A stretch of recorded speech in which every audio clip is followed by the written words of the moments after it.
And now, it's time for another Dice Tower review with Tom Vasel.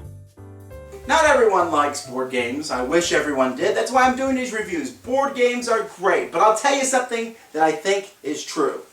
Who likes Legos? Yeah, everyone likes Legos.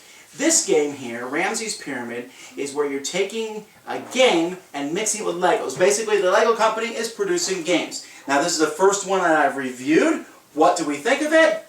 Come and join us, and we'll show you.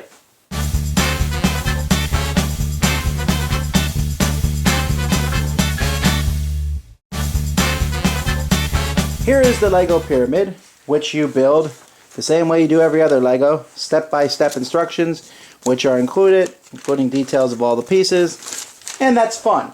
And I'm going to stop right there and say that I think even if the game is no good in one of these Lego games, they're still worth getting because they're Lego. Or, I'm sorry, Lego blocks.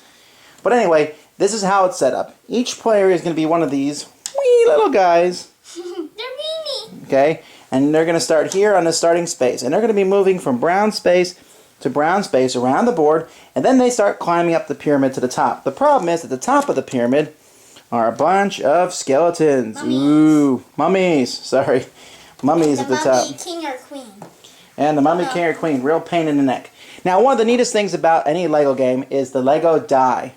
And each time, I already showed you how you put the Lego die together in the beginning. But you simply roll the die, and that shows you how many spaces you're going to move. So you roll the die. So let's say I roll a 2, and then we move 2 spaces. 1, 2. Now, you get that jewel. if you land on a jewel, like Melody just did, you take that jewel and you put it by your tent. So red puts it there. Your color tent. Now, this black means you can also steal a colored jewel from somebody else. They don't have anything. Yes, but if they had a colored jewel at their spot, then you would be able to take it from them. If you roll this, let's say the next player goes, the next player is orange, and he rolls a 1, then orange gets to move 1 space. He gets the purple jewel for moving 1 space. And you can rotate the pyramid, any layer of the pyramid, you can rotate one direction 90 degrees in any way you want. And then finally, when you roll this symbol, you move one of the mummies down on each side. You move a mummy down. If mummies have already started to move, they will continue moving till they get to the bottom, in which case I think they're struck by the sun and dissolve into dust or something or other. When they get at the very end, they're just... Now, when you go to this spot, if there's no crystal that's there, okay, let's say you land there, then you can look inside this secret orb here, and it will show you a color that's inside it. Ooh! Alright? And then you put it back. And then... Actually, when you put it back, you will put it back on a different spot. And there's 2 open spots, and so these will move around, and so you have to kind of remember where the different colors are. And that matters. So, like, if you go here, then you have to remember what color that is. So if you say the right color, then you get that jewel. Right. Now, once you go all the way around, at that point, when you roll dice, you're going to be moving up the pyramid. However, you can only move up the pyramid if you have a colored jewel that matches that side of the pyramid. At your tent. So let's look here real quickly. Let's focus up on this side of the pyramid. To move up to the first level, I need an orange piece. Do they have an orange piece? No. Orange does not have an orange piece. So instead of having an orange piece, though, I can pick one of these and say, I know that this is the orange piece. And I show, oh, behold, it's not an orange piece. It's a blue piece.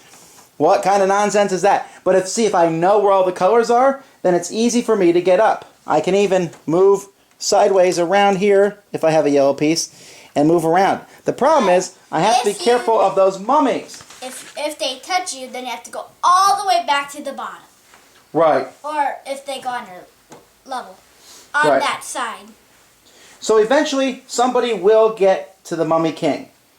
On the next turn, they can fight the Mummy King. They will roll this die, and if they roll this symbol here, showing the mummy, then they've defeated the Mummy King, and they steal the Mummy King's crown, which they then can wear. Ta-da!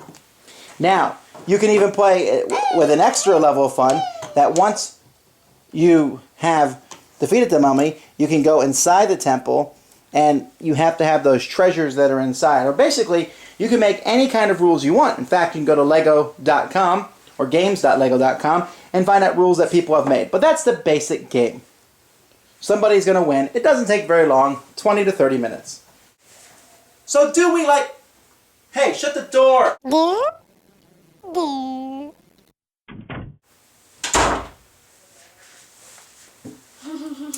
So do we like this game? That guy's always trying to get in here. Anyway, yes, Melody likes it. Oh, To me, I love it. To me, the game itself is okay. I mean, you're looking for gems and moving to the top. It's okay. It's for kids. It really is. But it's Lego. That automatically makes it cooler than not. And the fact that you can build it, like I said, this is a win-win proposition. Because if you buy it and you hate the game, you still have Legos. If you buy it and you like the game, you have Legos and you have a good game. Everyone in my family seemed to like this game, but Melody liked it a lot, so I'm going to let her talk about it. I like this game because it's really fun to build, and also I like this game because I like it when like somebody gets hit with a mummy, not when I get hit with a mummy, of course. And also it's like kind of memory of where you try to remember where that color is. It's really confusing at times, so yeah. Right, and I mean there is a memory element to the game, not a very difficult element to it, and there is, you know, moving the pyramid around. I like that aspect, and it fits together really well. It's not that long to I build. really like the little tiny people. Yeah. How long did it take you to build it, you think? 15 minutes? 20 minutes? It's not that long. So this is worth getting. I like the Lego Dia. I just like the pieces. So there you go. Good designing. Thanks for joining us today. For more written, audio, and video reviews, as well as the #1 board game podcast, check out the website at www.thedicetower.com. Until then, this is Eric Summerer, and you've been watching The Dice Tower.